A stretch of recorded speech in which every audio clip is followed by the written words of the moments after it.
estamos começando mais um episódio do Nasci Assim. Seja bem-vinda, seja bem-vindo a esse podcast que recebe mulheres reais. Mulheres como eu e você, diferentes áreas, elas compartilham suas trajetórias, desafios, conquistas, enfim, elas nos inspiram. Eu sou Leone Gouveia. E eu sou Marta Valim. Antes de mais nada, aperta o botão de seguir aí na plataforma que você estiver ouvindo para não perder os próximos episódios. Vou dar 2 dicas sobre a convidada. Ela é atriz e se chama Flor. Meu nome é Maria Flor e eu nasci assim... Não sei como eu nasci. Mas acho que eu talvez já tenha nascido querendo organizar coisas. Talvez tenha nascido já organizando meus pais, por exemplo.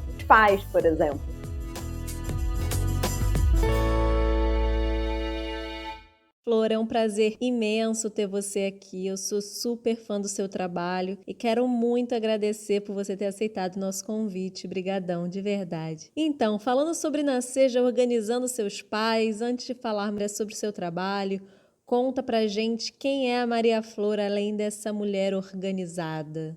Olha, quem eu sou, tô tentando ainda aqui descobrir. Tô nesse caminho. Mas posso dizer que eu nasci em Laranjeiras, na cidade do Rio de Janeiro, em 1983, nos anos 80. Uau, né? Parece agora que é sei lá, gente, nos anos 80 parece muito longe. Parece, assim, um outro planeta, onde não existiam celulares, nem iFood, nem Uber, nem coronavírus, nem nada, né, disso que a gente está vivendo. E meu pai é técnico de som de cinema. Você na sua casa e a proximidade com o meio artístico te influenciou a escolher sua carreira? Acho que completamente, porque a minha mãe, na verdade, ela é jornalista, mas ela trabalhou muitos anos na TV Globo no programa Video Show, que ainda existe agora num outro formato, mas minha mãe trabalhava num formato que ainda era bem mais ligado à coisa da celebridade. Minha mãe trabalhava num formato que ainda era bem mais ligado à coisa da celebridade, o backstage da novela, né? O que acontece, os erros das gravações e tal. E frequento os sets desde criança. Meu pai me levava no set, minha mãe também. Minha mãe dirigia um curta, eu lembro que eu tinha uns 8 anos, eu fiz o curta, e meu pai e minha mãe se conheceram fazendo teatro. Na verdade, meu pai tocava numa peça de teatro infantil e minha mãe fazia um dos personagens da peça.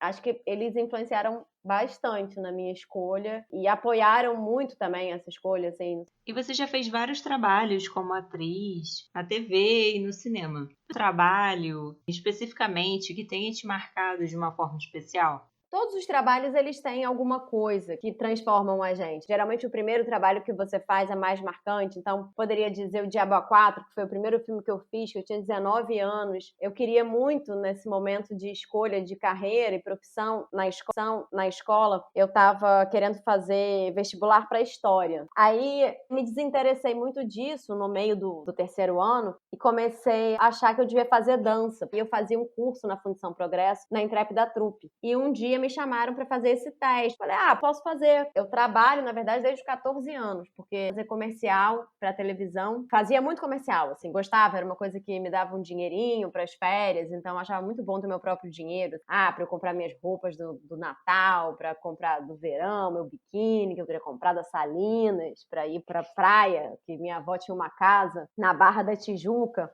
E a Barra da Tijuca era uma Barra da Tijuca bem mais agradável, um lugar onde as pessoas botavam suas cadeiras na frente das casas e ficavam ali tomando sua cerveja, ou tomavam banho de mangueira, as crianças brincavam soltas. Então, eu gostava muito dos comerciais que eu fazia, mas por conta do dinheiro que eu conseguia ganhar e ir no cinema, e ir no Play Center, e ir numas coisas assim bem de véia, né? Hoje em dia é um negócio de véia. Por conta disso, fazer teste pra mim era uma coisa muito banal, assim. E aí eu fui fazer esse teste e passei nesse teste. Foi o primeiro filme que eu fiz. Tem muito tempo que eu não assisto, mas outro dia parece que ele passou em algum lugar e eu fiquei com um certo medo, assim, de ver. Falei, caramba, será que eu consigo ver? Aquilo é tão estranho. Eu tinha 19 anos. Diabo 4 é muito marcante por conta disso, por ser a primeira experiência como atriz mesmo, assim, no set de filmagem e tal. Mas eu acho que tem muitos trabalhos que são importantes pra mim. Eu poderia citar vários. Acho que o Proibido Proibir é um filme que me bonito, muito atual, que pensa, por exemplo, a faculdade pública, os jovens, a formação cultural, política que a gente tem na universidade, quanto que a universidade pode trazer isso para a vida da gente, né? Cabocla foi a primeira novela que eu fiz, assim, eu fiz Malhação e depois eu fiz Cabocla, e Cabocla foi uma novela que eu amei muito, né? Cabocla foi a primeira novela que eu fiz, assim, eu fiz Malhação e depois eu fiz Cabocla, e Cabocla foi uma novela que eu amei muito, e acho que talvez tenha sido a primeira vez que eu fiquei famosa. As pessoas começaram a me reconhecer, a olhar pra mim, a falar, você é a menina da Cabocla, você é a Tina, não sei o quê.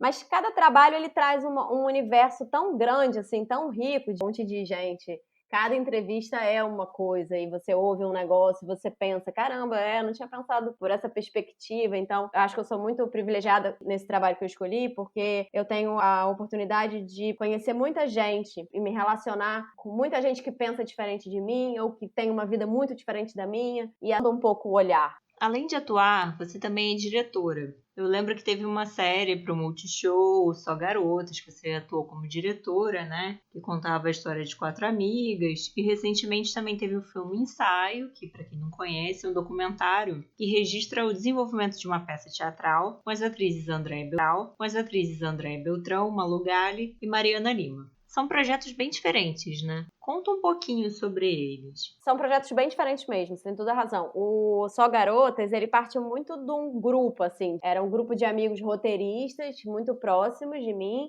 E aí a gente começou a conversar sobre essas amigas. A gente estava meio morando próximo, cada um tinha sua casa. E aí a Paula e a Catarina foram morar juntas. E uma coisa bem friends, assim. O Só Garotas tem uma jovialidade, assim. Tem muito a ver com a gente naquele momento. Então, ele partiu desse encontro de pessoas e dessa vontade de querer falar sobre a amizade, sobre a amizade das mulheres, né? Tem, claro, obviamente, uma inspiração no Girls, da Lena Dunham, bem chupado mesmo, sem vergonha de falar. E o filme Ensaio vem de uma vontade minha de me aproximar do teatro, que era uma coisa que eu nunca tinha feito, e eu nunca sabia muito bem como me aproximar dele, assim. Todas as vezes que me chamaram para fazer peças de teatro, anterior à peça que eu fiz, que foi a minha estreia no teatro, que foi A Ponte, eu recusei porque eu não me sentia à vontade de fazer um trabalho que não fosse genuinamente meu, assim. Um grande privilégio de eu estar próxima da Mariana Lima, da Malu Gale e da Andréa Beltrão.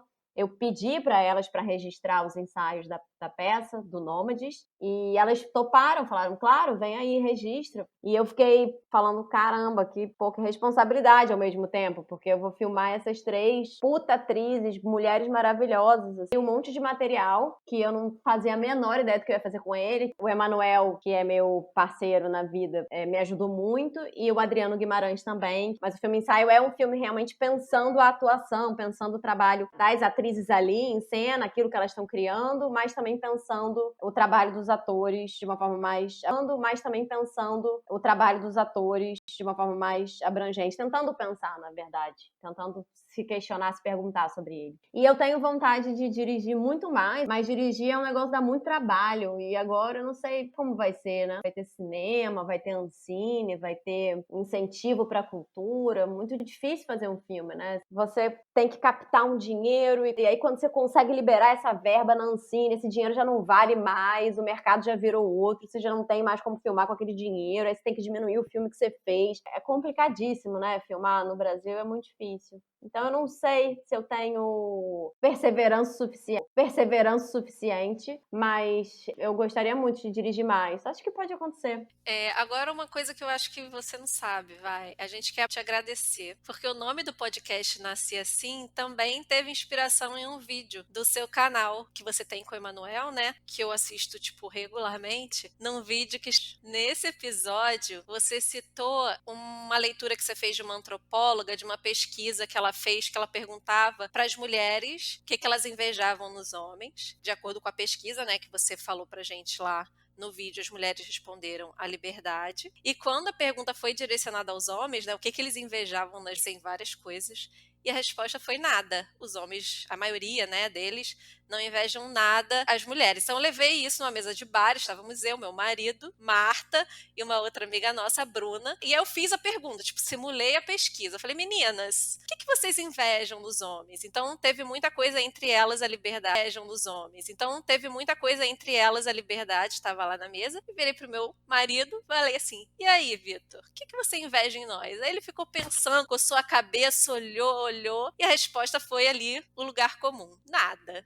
Não é verdade? Caramba, não acredito! Que Uhum. bizarro, gente. Bizarro. Aí isso virou 3 horas de discussão até a hora que o bar fechou, expulsou a gente de lá. E a gente tinha assistido também uma entrevista de uma antropóloga, mulher negra, e perguntaram pra ela, tipo, o que é mais difícil, ser mulher ou ser negra? Ela, cara, eu não sei, eu acordo todo dia mulher e negra, então não tenho como dizer o que é mais difícil. Nos momentos, Marta veio com esse nome, tive conhecimento aos textos da Simone quando você falou que estava lendo, então isso ajudou até a gente pensar nesse projeto, então obrigada.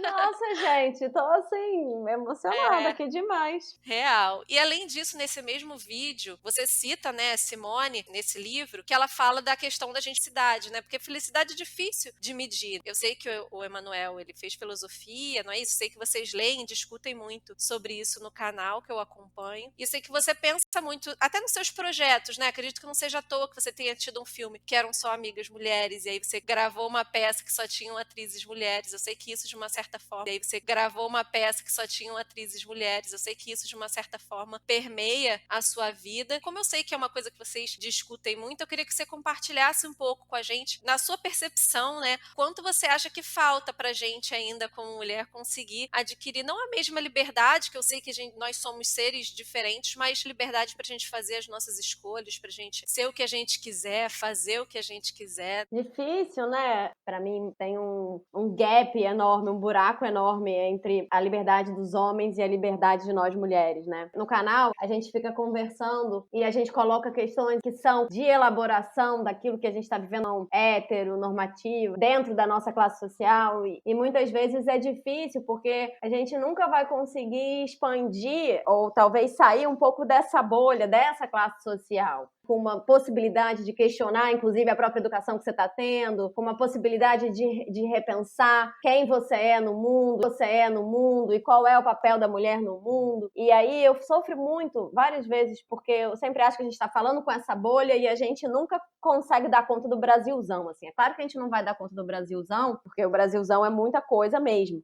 Nós três aqui que estamos conversando nesse papo, mulheres privilegiadas, que nasceram na classe média, tivemos muita possibilidade, a gente pode rever isso e tentar desconstruir esse lugar onde os homens têm mais liberdade e a gente tem menos liberdade. A gente pode dizer, não, mas eu também quero poder escolher o que eu vou fazer. Eu também quero poder escolher se eu vou ter filho ou não vou ter filho.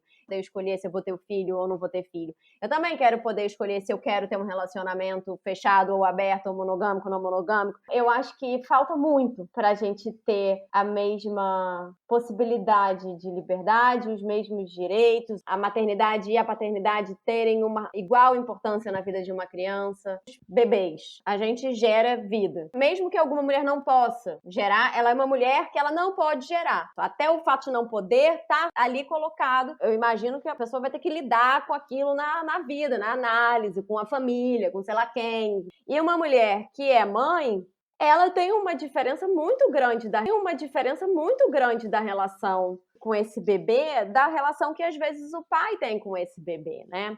E a relação com o mundo também. Então, no mercado de trabalho, a mulher é menos valorizada porque ela vai ter que parar 6 meses, porque ela tem a licença maternidade. A gente deveria valorizar as mulheres porque elas são capazes de gerar vida, né? E não desvalorizar, e não ser um peso. Ah, não, mas essa mulher uma hora ela vai me custar tanto, porque ela vai... Sim, mas se ela não tiver filhos, o mundo não anda, não vai para frente. Se não existirem mulheres parindo, o que você vai fazer? Você vai fazer como? Aí os alemães pagam pessoas para terem filhos. Na Alemanha você ganha dinheiro. Se você tem um filho, você recebe mensalmente um salário para ser mãe. Né? A população deles está ficando tão velha que eles estão preocupados realmente. É muito louco pensar que essa nossa grande marca da diferença entre homens e mulheres é o que faz a gente ter liberdade. Isso deveria fazer a gente ser mais poderosa em todos os campos. Mas pensando no Brasilzão, é muito puxado, né? Porque a gente ainda vê muitas mulheres sozinhas, quando engravidam o homem desaparece. A gente ainda vê muitas mulheres tomando conta e educando esses filhos completamente sozinhas. E quando elas têm ajuda, as ajudas também são de outras, das mães, das irmãs, da vizinha, da amiga. Vai demorar muito, eu acho, ainda pra gente conseguir expandir essa nossa consciência do poder da mulher para fora da nossa bolha, né? Para que todas as mulheres tenham uma possibilidade de questionar os papéis masculinos e desconstruir esses papéis também, e o próprio papel, e desconstruir esses papéis também, e o próprio papel, porque muitas vezes a gente também fica muito apegada a esse papel que nos foi dado, porque por mais que a gente tenha uma educação mais progressista, no fundo sempre tem uma princesa ali na nossa cabeça, né? Sempre tem a busca pelo homem ideal. Claro que tô falando, né? Tem a busca pelo homem ideal. Claro que tô falando, né, das mulheres normativas e tal. E aí a gente poder se libertar disso ou escolher isso com consciência, né? E falando sobre isso e também sobre a questão da imagem, como você vê a cobrança em relação à aparência, em relação ao corpo e à idade, essa diferença? E mulheres, né? Atores e atrizes. Em um vídeo que você fez com a Emanuel, né, no canal, você falou uma vez que alguém te criticou, que você não era bonita para trabalhar na televisão, né? Como é que você reage a esse tipo de crítica? Eu acho muito cruel.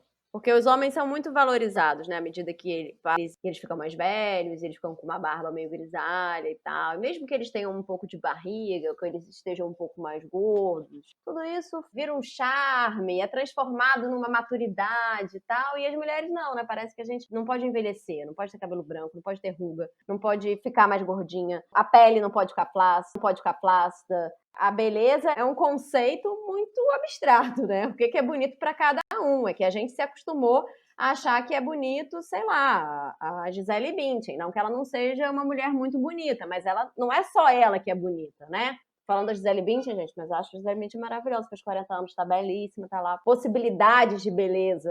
Que bom, né, que é assim. Que bom que a gente pode achar outras mulheres bonitas. Mas a gente tá lá com aquela nossa ideia da Barbie, né? Falando nos anos 80, a gente cresceu com a Barbie. A Barbie era o quê? Corpo perfeito, magra, esguia, cabelo louro e tal. É um estereótipo de referência, assim, que é muito marcante pra gente no Brasil, né?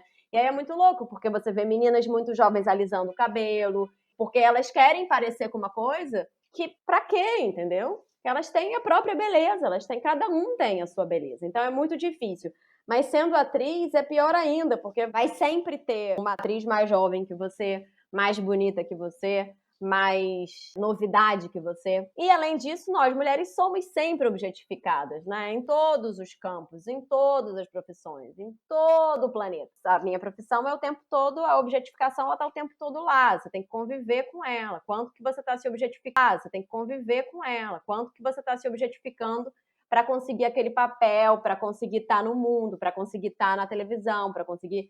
Então, é difícil pra caramba. Eu acho complicadíssimo. Não que os homens, muitas vezes, não sejam objetificados, né? Sei lá, a gente tem vários atores que são muito objetificados na carreira, assim. E as atrizes que conseguem sair desse lugar, geralmente são atrizes que permanecem na profissão muito tempo e são atrizes que vão pro teatro, que vão experimentar outras coisas. Eu já tive muitas fases em relação às críticas. Eu já li todas as críticas e fiquei muito arrasada, e me senti muito feia, críticas e fiquei muito arrasada, e me senti muito feia e me senti muito errada. Eu já caguei para as críticas, já fiquei muito preocupada com as críticas mais profissionais da TV ou do cinema ou do teatro, mas eu acho que eu tô pensando que eu não sei se faz tanto sentido, porque para mim o que faz sentido mesmo são as pessoas, né? Eu acho que as redes sociais elas facilitaram muito isso. A relação com o público é muito mais concreta.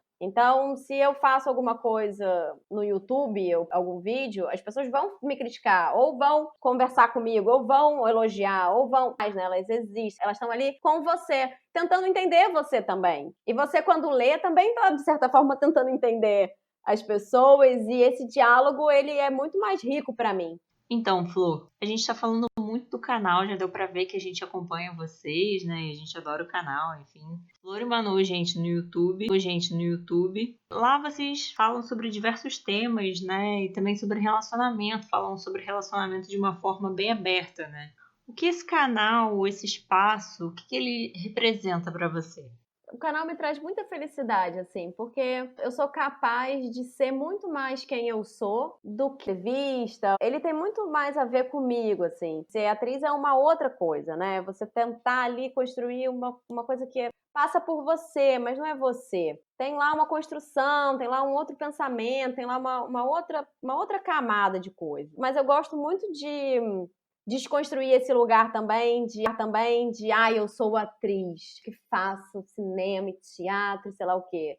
Eu sou uma pessoa, sacou? Que sou atriz, mas eu sou uma pessoa. E eu acho muito legal poder ser uma pessoa que erra, que fala um monte de merda. Aí eu falo coisa, eu falo, vou apanhar esse vídeo, eu vou apanhar com certeza, que eu tô falando só merda, mano. Colocar no mundo com muito mais liberdade, aí voltando a falar de liberdade, com muito mais liberdade do que eu tenho muitas vezes quando eu vou fazer uma entrevista sobre esse trabalho.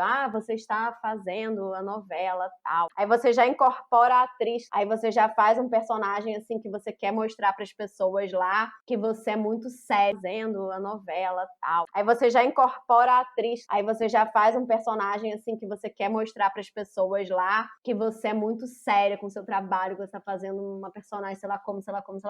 Mas isso, no fundo, é só uma outra personagem de você mesma. Porque senão você diria, porra, é maravilhoso fazer a novela. Pude. E aí, muitas vezes, você não pode falar isso. Por que não pode também, né? Devia poder falar. Mas é que eu não falo, porque eu fico sempre com um certo medo, receio, sei lá, o que eu fico. Agora eu acho que eu vou falar também. Tô falando aqui, por exemplo. Fora que, pra mim, pro Emanuel, é muito legal. Porque é um espaço onde a gente consegue várias vezes resolver problemas da nossa relação no canal. E desconstruir essa relação também, e questionar se a gente tá fazendo direito isso. A gente aprendeu muito a se ouvir por conta do canal. Fora que a gente fica muito entusiasmado quando a gente bota um vídeo, o vídeo dá certo, e aí a gente, cara, esse vídeo deu certo, não sei o quê, não. De certa forma, ele é um pouco nosso filho, assim. Ele é uma coisa que a gente tem muito orgulho, ele é um pouco nosso filho, assim. Ele é uma coisa que a gente tem muito orgulho dele, a gente cuida muito dele. E a gente é melhor, eu acho, por conta do canal. E a gente conversa muito por conta do canal também. Então o canal só me traz felicidade, eu diria. Legal. E além do trabalho, Flor, o que você gosta de fazer nas suas horas vagas, além da faxina, que a gente sabe que é uma coisa que está sempre por aí? Eu gosto muito de praticar yoga, ashtanga, é uma coisa que eu gosto muito de fazer, que me faz muito bem. Eu pratico com uma certa frequência. Eu gosto de escrever. Eu tô acabando um livro agora, eu consegui acabar um livro nessa quarentena. Era um livro que eu já estava escrevendo há mais ou menos 4 anos. E vamos ver se eu lanço esse ano, como é que vai ser, mas eu consegui acabar. É o transparente, né? Na verdade, eu mudei de título agora. Ele chama Já Não Me Sinto Só. Mas eu sou muito da organização mesmo, então eu diria que a faxina é um hobby. Mas aí eu vou contratar teus serviços, viu? Porque, olha, nem com ascendente em virgem, não tô tendo essa determinação toda, não. Falou, esse canal é feito para as mulheres, né? Então me conta, compartilha com a gente. Que mulheres te inspiraram ao longo da sua trajetória? Ih, que maneiro. Bom, vou começar com a mais óbvia, né? Minha mãe é uma mulher. Ih, que maneiro. Bom, vou começar com a mais óbvia, né? Minha mãe é uma mulher que tá sempre repensando a vida dela, as escolhas dela e nunca se permite estagnar. Ela se transforma muito, ela tá o tempo todo em movimento. Eu tenho muitas amigas mulheres que eu admiro, né? Eu vou falar da Andréa Beltrão, são artistas maravilhosas, mas ao mesmo tempo elas são muito frágeis às vezes. E que não é uma fragilidade porque elas são mulheres e tal, uma fragilidade de ser humano mesmo. Elas se permitem essa fragilidade. Que muitas vezes também, nós mulheres, a gente tem que dar conta de tanta coisa, assim, que a gente não se permite a fragilidade. A gente fica o tempo todo achando que é durone, que dá conta da casa, do trabalho, e do corpo maravilhoso, e do cabelo maravilhoso, e da não sei o quê. E aí a gente não se permite simplesmente sofrer, e ser ruim, e ser difícil pra caramba ser mãe, ou ser difícil pra caramba não ter aquele sucesso que você achava que você deveria ter. Tem muitas mulheres que acho que me ajudaram, que você deveria ter.